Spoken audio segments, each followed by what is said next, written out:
እንዲህ ታምር አይደል እንዴ? ዮኒ ማኛ 2 ሳምንት አንድ ክፉ ቃል ሳይናገር ታምር አልሆነባችሁ?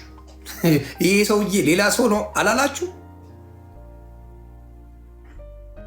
ጌታ ሲነካ ነው እንደዚህ አይነት ነገሮች የሚቀየሩት። በጌታ ስትሆን አምላክ ውስጥ ሲኖር እንደዚህ አይነት ነገሮችን ከውስጥ አውጥቶ ይጥለውና ቅድስና ይሞላብሃል። እሱን ማድረግ የሚችለው ጌታ ብቻ ነው። 2 ሳምንት ሙሉ ከቅድስና ንግግሮች ውጭ ከእውነታ ውጭ ምንም ክፉ ነገር ያልኩት ካለ ይቅርታ፣ ግን አለ ብዬ አላስብም። ሃይማኖት ባህልን ቀላቅሏል። ሰው ለሰው ያጋድላል። ሃይማኖት ሰው ለሰው ያጠፋፋል። አሁን ለምሳሌ በእስልምና ሃይማኖት ነብዩ መሐመድን ተናገርክ ማለት እኔ ሞትለታለሁ ይላል።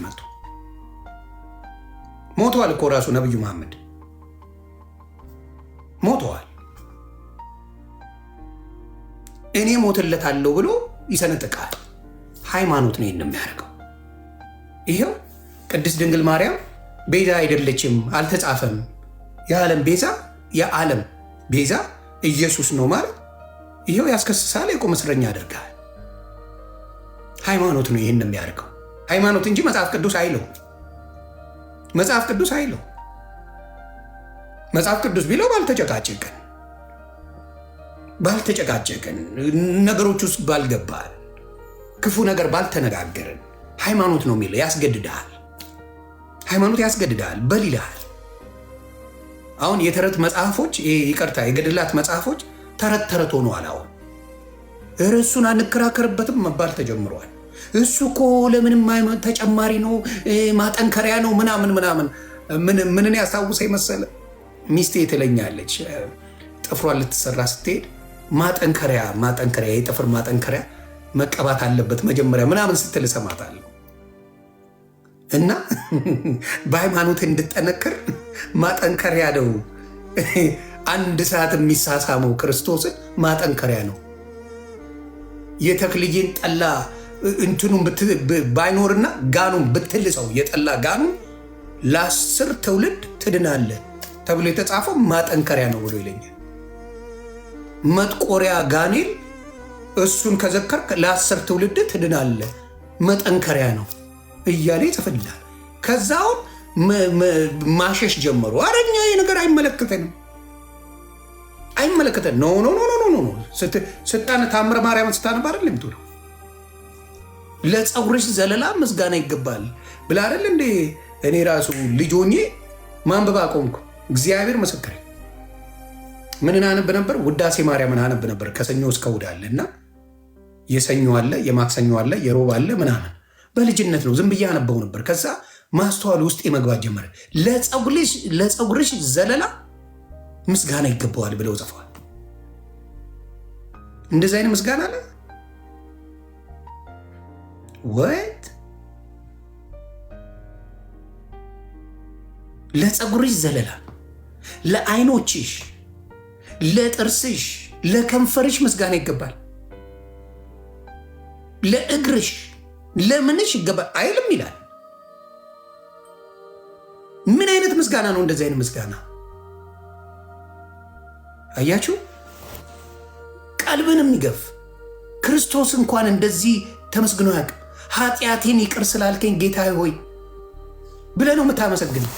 በሰላም ስለዋልከኝ ምስጋና ይገባል። በሰላም ስላሰደርከኝ፣ ጤና ስለሰጠኸኝ፣ ምን ስላልከኝ ብለህ ምስጋና ታደርሳለህ ለጌታ። ለፀጉርሽ፣ ለዓይንሽ፣ ለእጅሽ፣ ለእግርሽ፣ ለምንሽ ምስጋና ይገባል። ለጥርስሽ፣ ለከንፈርሽ ብለው ነው የሚጽፉለት። እግዚአብሔር አምላክ ያሳያችሁ። ህዝቡን በቃ መሸቃ አድርገውታል። በቃ ይህ ህዝብ አቅም ዝም ብሎ ያነባል።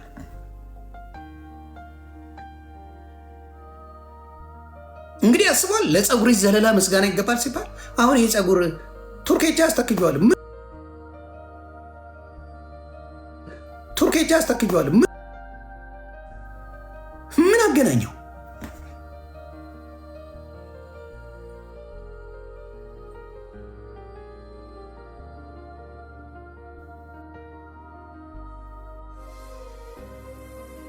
አየህ የሚለው መጽሐፍ ቅዱስ የእግዚአብሔርን ልጅ ስለወለደች ምስጋና ይገባሻል ነው መጽሐፍ ቅዱስ የሚለው። ብፅዕት ይሉኛል ያለችው። ብፅዕት ማለት ምስጋና ማለት ነው። ትውልድ ሁሉ ያመሰግነኛል ያለችው። የባሪያይቱን መዋረድ አይተዋልና ነው የምትለው ቅድስት ድንግል ማርያም። ለፀጉርሽ ዘለላ ምስጋና ይገባል። እግዚአብሔር ይገስጻችሁ። በእውነት ያሳፍራል።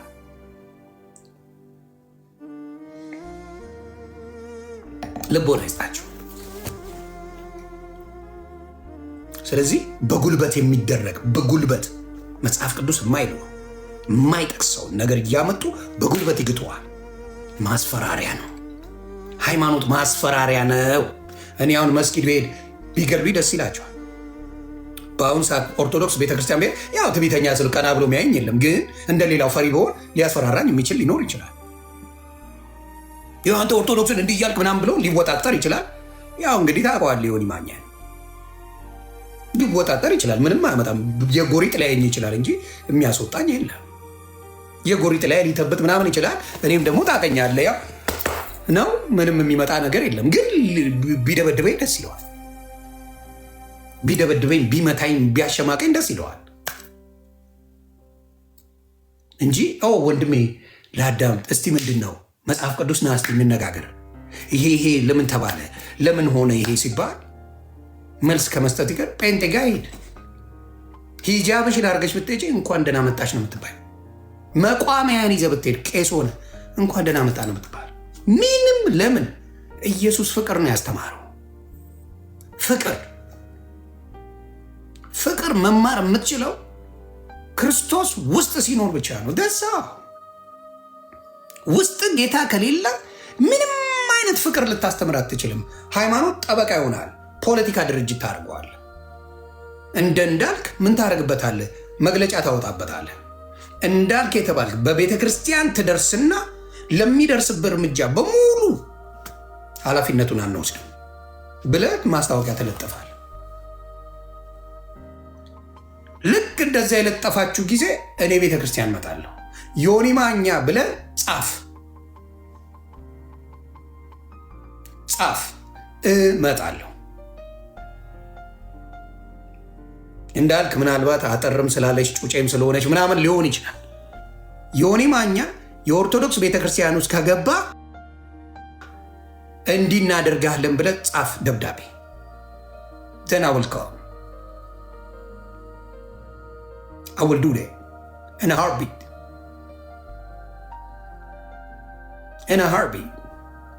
አይደረግም። ይሄ ከክርስትና ያፈነገጠ ፖለቲካ ነው። የፖለቲካ ቤት ሲሆን ነው እንደዛ የሚደረገው። የፖለቲካ ቤት ሲሆን እንደዛ ይደረጋል። ይህ አይደረግም። በእውነት ነው የምለው፣ የማይደረግ ነገር ነው የምታደርጉትና ጥሩ አይደለም።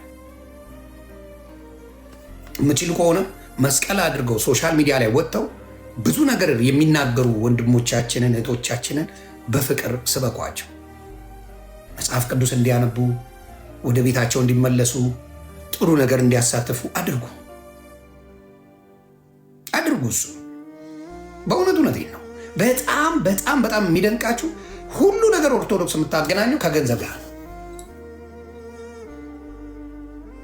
ከገንዘብ ጋር እንዳለ 30 ሚሊዮን 40 ሚሊዮን ጴንጤ የወጣው በገንዘብ ነው። አንዳንዴ ቆም ብለን እናስብ እንጂ ስህተታችንን እንማርበት እንጂ ስህተት እንማር እንጂ ተሳስተናል እንበል። ቤታችን ምን ጎሎ ነው? 40 ሚሊዮን ትላንትና በቤታቸው መጸለይ የሚፈሩ ድምፃችን ከተጠማ ያጠፉናል ብለው እሱ ጸሎት ሰርቶ አደባባይ ኢየሱስ ጌታ ነው እያለ ይመሰክራል ሳይፈራ። በአሁኑ ሰዓት የሚሰብኩት ኢየሱስ ልክ ነው። አየህ፣ አንተም ስበከው። ኦርቶዶክስ ኢየሱስ አላት ካልከኝ ስበከው። አትስደብበት። ኢየሱስን እያልክ ደም የሚፈላበት ስላልሰበከው አታውቀው ሲባል ትሰማለህ፣ አታውቀው። እውነቴን ነው። ከኢየሱስ ቀን ይልቅ ልደታ ብለህ የምታከብረው የዓመቷ ልደታ ተብሎ ያውም የማይታወቀው ልደታ ተብሎ የሚዘከረውን ያህል ዝክር አታመጣ። ኢየሱስ የተባለውን 6 ድርብ በዓል ብላችሁ አርሴማ አርጋችሁ ያውም ባርባራና አርሴማ የሚከበሩባት ቀን ናት። ስለዚህ እሱን ቆም ብላችሁ ስሙ። ለብሽሽቅ አይደለም፣ እውነት ነው የምናገረው። ላበሽቅ ላናድ ፈልጌ አይደለም። በዋዩ ላይ ሪያሊቲ ሲነገር የምትበሽቁበት የምትማረሩበት ኢየሱስ ተነካ ብላ አይደለም የምታወራው። አሁንም የምናገረው ምንድን ነው? ዘፈን በስነ ስርዓት ኦርቶዶክስ ቤት እንደሚሰራ አሁን ተግባብተናል አይደል?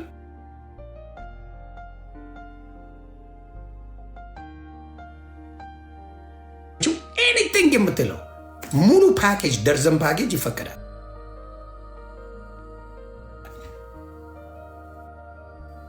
ጾም ሊገባ ነው ከኃጢአት ተጠበቁ እንዴት ይባላል? ሃው እንደው እንደ አንድ ቆም ብለህ ካየኸው ጾም ሊገባ ነው ከኃጢአት ተጠበቁ ሪሊ? ሃው ሁልጊዜ ነው በጌታ መመላለስ ያለብህ። ቄሱ መጥቶ ነገ ፋሲካ ሊሆን ነው ነገ እንትን ሊሆን ነው ስላለ ነው እንዴ? really always you should walk with God። ከዛ ቤርጎ ታጨናንቃለህ። ቤርጎ በሙሉ ይጨናነቃል ጾም ሊገባ ነው ተብሎ። ስጋ ቤት በሙሉ ይጨናነቃል። ከዛ ሲፈታ እንደዛ። ስለዚህ ሃይማኖት ሲዝናል ነገር ነው የሚሰጥህ፣ ዘላለማዊ ነገር አይሰጥህ። ዘላለማዊ ነገር ሲሰጥህ በጸጋው ትመላለሳለህ፣ በበረከት ትመላለሳለህ። አይ ነው ስጋ ሊደክም ይችላል፣ ግን አብዛኛው በምስጋናና በደስታ በጽድቅ የምትኖርበት ህይወት ነው የሚሰጥ። ሃይማኖተኛ ስትሆን አሁን ረመዳን ሲመጣ ብቻ ነው እስልምናው ትዝ የሚለው አብዛኛው ሙስሊም። እስታብ ላይ ጫትን ስትቅም ሲጋራን ስታጨስ ምናምን ነው አብዛኛው ሙስሊም ጫት ቃሚ ነው፣ አጫሽ ነው። ሺሻውንም ሲጋራውንም ጫቱንም የሚል ነው። ረመዳን ሲመጣ ነው ነገሩ የሚስተካከለው። ከዛ ውጪ ሰንታይ ኦርቶዶክስም እንደዛው እንደፈለገ ይሆናል። ልክ ጾም ሲመጣ ያቆማል፣ ልክ ጾም ሲፈታ በሙሉ ይመለሳል። እንደዛ አይነት ህይወት የለም። ይሄ ሃይማኖት የሚል ህይወት ነው። የሃይማኖት ህይወት ምን ያደርጋል? እንደዚህ አይነት ነገሮችን ይዞ ይመጣል። ምን ሲዝናል የሆኑ ድህነቶች። ድህነት የሚገኘው በረመዳን ዘመን ነው ብሎ ያስባል አንድ ሙስሊም። ኖ ድህነት ዘላለማዊ ነው። ጌታ ድህነት ለእኔ ሲሰጠኝ ዘላለማዊ የሆነ ድነሃል ልጅ ብሎ በቃ ይኸውል። ስድብ የለ ምን የለ፣ ቀጥታ እውነተኛ ንግግሮችን እያመጣው ያው ልትናደድብኝ ትችላለህ፣ ግን እውነቱን እነግርሃለሁ። I just tell you the truth but you can be mad at me። ለምን እንደዚህ አይነት መንፈስን ሰይጣን በጣም ይቃወመዋል። ሰይጣን በጣም ነው የሚጠላው። ሃይማኖት ላይ ፎከስ እንድታደርግ ያደርጋል። የዲያብሎስ ስራው ምንድነው? ሃይማኖት ቡዲዝም የሚባል አለ፣ ሂንዱይዝም የሚባል አለ፣ ኦርቶዶክስ አለ፣ እስላም አለ፣ ምን አለ ኦዴ በጣም ብዙ ሃይማኖቶች አሉ። ሃይማኖቱ ላይ ፎከስ እንድታደርግ በሃይማኖቴ አትምጣብኝ እንዲል ያደርጋል። but when it come to Jesus Christ, once you follow him everything gonna be all right። በቃ ተከተለኛ፣ መስቀልን ይዘህ ተከተለኝ። ሸክማችሁ የከበደ ቢኖር ወደ እኔ ኑ። ወደ ኦርቶዶክስ ና አይልህ፣ ወደ ሙስሊም ና አይልህ፣ ወደ ጴንጤ ና አይልህ፣ ወደ ምናምንና ፍቅር ሲዝም አይልህ፣ ምን አይልህ፣ አባገዳ አይልህ፣ ምናምን ዳ አይልህ። ሸክማ የከበደ በሙሉ ወደ እኔ ኑ። ቦም ዳን። ስለዚህ ችግሩ ምንድን ነው? ሃይማኖት ብራንች አለው። ምን አይነት ብራንች? የራሱ የሚላቸውን ምርጦች ሰካክቶ ምን ያደርጋል? ወደ እነሱ ሾፍ እንድታደርግ ያደርጋል። ልክ ጴጥሮስ ያደርገው ማለት ነው። ኢየሱስ ክርስቶስ እየመጣ ወጀብ አለው በኋላ ዝም ብሎ ወክ ያደርጋል። የኔ አባት ዝም ብሎ ወክ እያደረገ ይመጣል። ልምጣ ና ነው ጴጥሮስ እና ከኢየሱስ ላይ አይኑን ስላልነቀለ ወክ እያደረገ በሰላም እየሄደ ጓጓ ይልበታል። እዚህ ጋር ወጀቡ ሾፍ ሲያደርግ ደነገጠ። መስመጥ ጀመረ። አየህ፣ አሁንም የምልህ ለዚህ ነው ሃይማኖት ሲሆን ኦርቶዶክስ ሲባል ማርያምን የትቼ እንዴ ጊዮርጊስን የልተው ነው፣ ተክልዬን የልተዋቸው ነው እንዴ እንትናን የልተው አርሴማዬን እንዲህ አርሴማ አቡነ ምናምንን የትቼ ልመጣ ነው ትላለህ። ኦ ላስታማጃይክ አንዳቸውም ለአንተ ህይወት ምንም ያደርጉት አስተዋጽኦ የለም። ነጥን ላስታማጃይክ አንዳቸውም ከነ መፈጠራችን አያውቁንም። they don't know us። የሚያቀን ክርስቶስ ብቻ ኖባዲ የሚያቀን የእግዚአብሔር ልጅ ኢየሱስ ብቻ። ማንም አያቀን።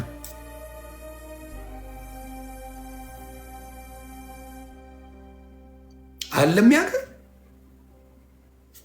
የሚያቀ አቡነ ተክለ ሃይማኖት እኔ አንተዋወቅም። በምድር ላይ ምናልባት መልካም ስራ ሰርተው ሊሆኑ ይችላል። በዛ ስራቸው እግዚአብሔር አምላክ መንግስተ ሰማያት አዋርሷቸው ሊሆን ይችላል። በዊዶው ነው ይችላል። የዓለም ቤዛ ነው ሁሉን ሊያቅ የሚችለው፣ ሁሉንም መስራት የሚችለው የዓለም ቤዛ ነው። ለዚህ ነው አይናችንን ወደ እግዚአብሔር ልጅ ወደ ኢየሱስ ክርስቶስ ፎከስ እናርግ እያልኩ ያለሁት። ሃይማኖት ግርግሩ ደስ ይላል፣ ይመቻላል። እዚህ ጋር ዘፍነ እዚህ ጋር ብትዘምር በሁለቱም ላይ ካለ ነው አይዘፈንም እኮ ሃይማኖታችን አይልም እኮ የሚል አታመጣ። ድብልቅ አርጎ ያደርግልሃል። ስዘፍንም ላይ ያደርግልሃል፣ ስጨፍርም ላይ ያደርግልሃል። ሃይማኖት ይሄ ነው። በሁለቱም በእስልምና በኦርቶዶክስም ነው የማወራው። ሁለቱንም ስለማውቃቸው ምንም ችግር የለውም። አሁን ደግሞ ፉክክር ተጀምሮ ለነብዩ መሐመድ መዘመር ተጀምሯል። ይሄ ትክክል አይደለም። በእስልምና ከመቼ ወዲያ ነው እንደዛ የተጀመረው? ለነብዩ መሐመድ ዘፈን የተጀመረው ከመቼ ወዲያ ነው? መዝሙር የተጀመረው ከመቼ ወዲያ ነው? ኧረ እስልምናን አታሰድቡ። ለነብዩ መሐመድ መዘመር ጀመራችሁ። ኧረ ከአንድ አላህ ውጭ አናመልክም ስትሉ የነበራችሁ ምስጋና ከጀመራችሁ እኮ አለቀለ። ይሁዳን በጣም ተመሳሳይ ነገር ኦርቶዶክስና ሙስሊም እየሰራችሁ ነው ማለት ነው። ለፍጡራን ምስጋና እያቀረባችሁ ፍጡራንን እያመልካችሁ ተግባባ። ፍጡራንን ለፍጡራን መዝሙር ከዘመርክ በቃ ማምለክ ጀምራል። አሁን ሙስሊሞቹ ፊክስ ነው የሚያደርጉት።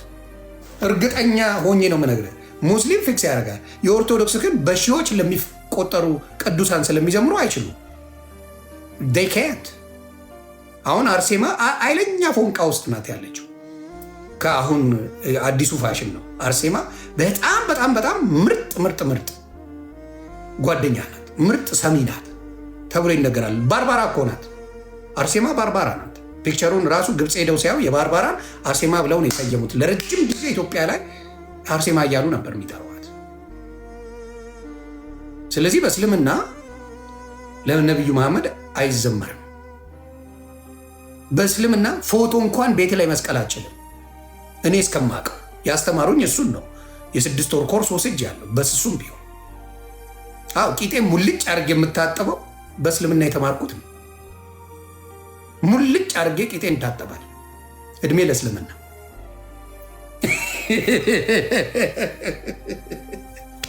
ሙልጭ አድርጌ ቂጤን ታጠባል። እድሜ ለእስልምና። ቤት ውስጥ ፎቶ እንኳን አይለጠፍም በእስልምና። ለምንድን ነው የማይለጠፈው? የአላህን ቦታ ለሌላ ሊሰጥ አይገባም። አይናቻችን ሁላ ወደ አላህ ይሁኑ ብለው ስለሚያመልኩ ይሄ ትክክለኛ መንገድ ነው። አሁን ለምሳሌ ከክርስቶስ ላይ ፕሮቴስታንት ወንድምና እህቶች ወገን እንደምንለው ከክርስቶስ ላይ አይናችንን እንዳይነቀል እንደምንለው በእስልምና ስዕል የሚባል ቤት የማይሰቀለው ከአላህ ላይ አይናችንን ማንሳት ስለሌለብን ልጆቼን ብለህ ትዝ ሲለህ ታያለህ ምናምን። ስለዚህ አይፈቀድም። አሁን ጭራሽ መዘመር ጀምረዋል ለመሐመድ እያሉ አሁን ጀመሩ። ምን ቢዝነስ አደረጉት? ሽቀላ አደረጉት። በቃ ኦርቶዶክስ የሚያደርገውን ኤግዛክትሊ ኮፒሊንግ ተደርገዋል። ኮፒሊንግ ኦርቶዶክስ አሁን የኢየሱስ ክርስቶስ ልደት ትላለች። አሁን ልደት ተጀምረዋል። አረቦች እኮ አያረጉም፣ ልደት የለም። የነብዩ መሐመድ ልደት የሚባል የለም በአረቦቹ። አሁን ተጀምሯል። ፋሽን አድርገውታል። በቃ ሃይማኖት ፋሽን ሆነ። በቃ ፋሽን ሆነ እና ይሄ ነው የሚያሳዝነኝ። ሃይማኖተኛ ነው። አሁን እዚህ ውስጥ በሙሉ ብታየው የሚሰድበኝ ሃይማኖተኛ ነው። ግባና በስነ ስርዓት ፒክቸር አለው ከኋላ የሚያመልኩት ፒክቸር አለ። ይለጠልጡኛል፣ ይለጠልጠኝ። ምንም የተናገርኩት ውሸት የለው። ውሸት ቢኖረው ብትቀጠቅጠኝ ጣጣ የለኝም እኔ። አሁንም የምነግራችሁ ምንድን ነው፣ ሃይማኖት ምን ያደርግሃል? ግሩፕ ይፈጥራል። አንዱን እንድጠላ ያደርግሃል።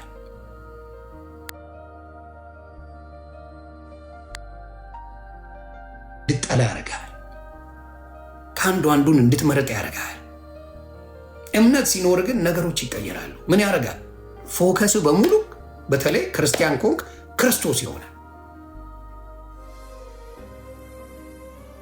ስለዚህ ኦርቶዶክስ ምናልባት ጥያቄዎች ስለሚኖሩ እንድትመልሱላቸው። ለምንድን ነው ዘፋኞች የተከበረች ቤተክርስቲያን ላይ በትልቁ በክብር የሚቀበሩት? በስሱ መልሱላቸው። በዛም ቢያንሴን ሰላም ብለዋል። ቢያንሴንም ድጋሚ ጥሯት። እሺ እሷንም እንዳትረሱ። ዘፈን አንወድም፣ ዘፈን እንዲያንልም ይላል። እንደ ሙስሊምና እንደ ኦርቶዶክስ ዘፈን የሚወድ የለም። ያለ ዘፈን መኖር አይቻልም። አንድ ኦርቶዶክስ ቤት የዘፈን ነገር ከሌለ አንገቴን እሰጣለሁ። ሙስሊም ቤትና ኦርቶዶክስ ቤት ዘፈን አለ።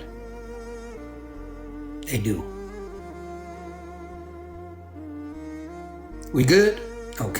እሷን ነገር እንድታስተካክሉ